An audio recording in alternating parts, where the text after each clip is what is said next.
د نن ورځې بریکینګ نیوز او غټ خبر راشه ماما زوی دی لیونی دی. دا ویل کېږي ملګرو چې په سینټ کې یو قرارداد منظور شو او په هغه قرارداد کې ویل کېږي دا چې الیکشن وړ گیا. خو ذرایع څه وایي ملګرو ډیټیل زه په دې ویډیو کې شریک کوم.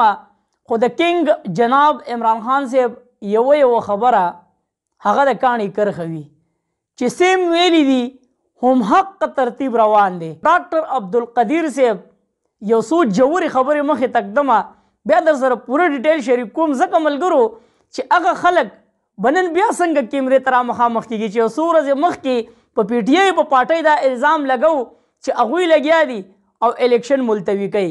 تاسو به حیران شئ چې په سینټ کې دا قرارداد چا منظور کو. ملګرو ډاکټر عبدالقدیر صاحب دا خبره کړې وه چې د ملک سره څوک څومره غټه غداري کوي که نه نو هغومره غټ پروټوکول به هغه ته میلاویږي او د ملک سره چې څومره هم ډېره وفاداري څوک کوي نو هغه ته به د ټولو نه غټه سزا میلاویږي. دا د عبدالقدیر صاحب هغه درانه لفظونه چې د ډاکټر عبدالقدیر صاحب کردار تاسو کتلی و چې د هغه څه کردار و او بیا یو وخت داسې راغی چې زما په خیال اخري کوم انټرویو و د هغه نو هغه د یو عام انسان غوندې په ځمکه باندې ناست او د هغه سره انټرویو ریکارډ کېده. شیر افضل مروت صاحب یو 2-3 ورځې مخکې دا انکشاف کړی هم و چې یاره که چېرې زموږ چې کوم کاغذات مسترد شوي دي او هغه منظور شو نو بیا به دوی د الیکشن نه تښتي. او جناب عمران خان صاحب هم ویلي دي چې یاره د دوی دغه مثال دی چې په اخره کې به یې کټې وباسي او منډه به وهي وایي به چې یاره مونږ یې اړو کوو نه. نو اول خو دا د ټولو نه غټ خبر او د ټولو پی ټي آی ورکرانو دپاره د خوشحالۍ خبر چې څومره هم کاغذات مسترد شوي نو الحمدلله 80-85% هغه ټول کاغذونه واپس اهل شو او د پی ټي آی چې څومره هم کسان دي نو هغوی الحمدلله الیکشن ته ځان برابر کو. د عدالت نه هغوی ته ریلیف میلاو شو.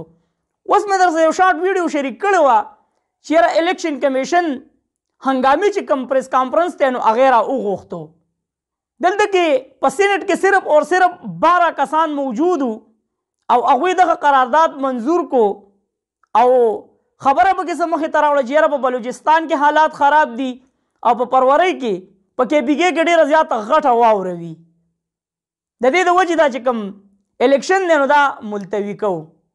خو چې کوم هنګامي پریس کانفرنس راوغوښتلی شو نو د هغې دا واضحه نشان دی بل طرف ته چې څومره هم کاغذات اهل شو نو دا ویل کېږي چې دوی وایي چې یاره په دې باندې به اوس موږ واپس اپیل کوو صرف اور صرف ټیم خرابولو د وجې. د دوی چې کومې خبرې دي څنګه چې یو څو ورځې مخکې په مولانا پل رحمان صاحب باندې غالبا چې څه حمله شوی و که څه چل شوی و هغه ویلو چې یاره زما ژوند ته خطره ده او الیکشن دې ملتوي شي. دلته د افسوس مقام دا دی چې کوم غټ غټ لیډران ځان ته وایي نو پکار خو دا دی چې د دې ملک د ټیک کېدو صرف اور صرف یو حل دی او هغه څه دی صفا شفاف الیکشن کول.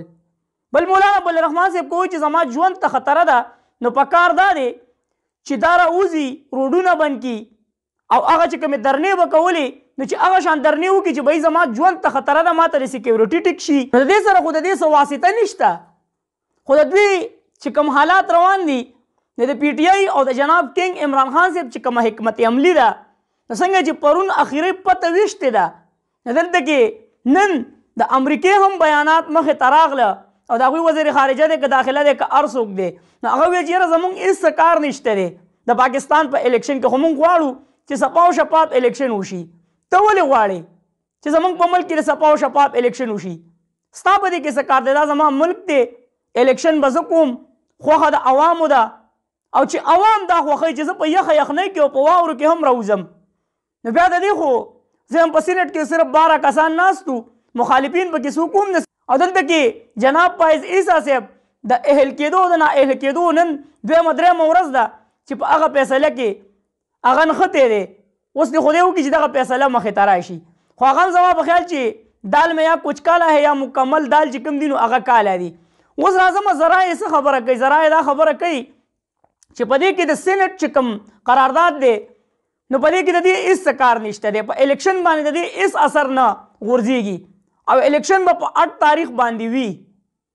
خو دغه ده چې کوم کسانو کاغذات منظور شو نو دوی چې کوم پلاننگ دی خو په حق پلاننگ روان دی خو ایک پلان وہ ہوتا ہے جو اوپر پروردگار بناتا ہے اور دوسرا پلان انسان بناتا ہے. اوس راځم چې دا قرارداد منظور چا کو چې کوم د نون لیگ سینیټر دی عدنان الله نوم یې دی غالبا دا چې کوم قرارداد دی نو دا هغه منظور کو.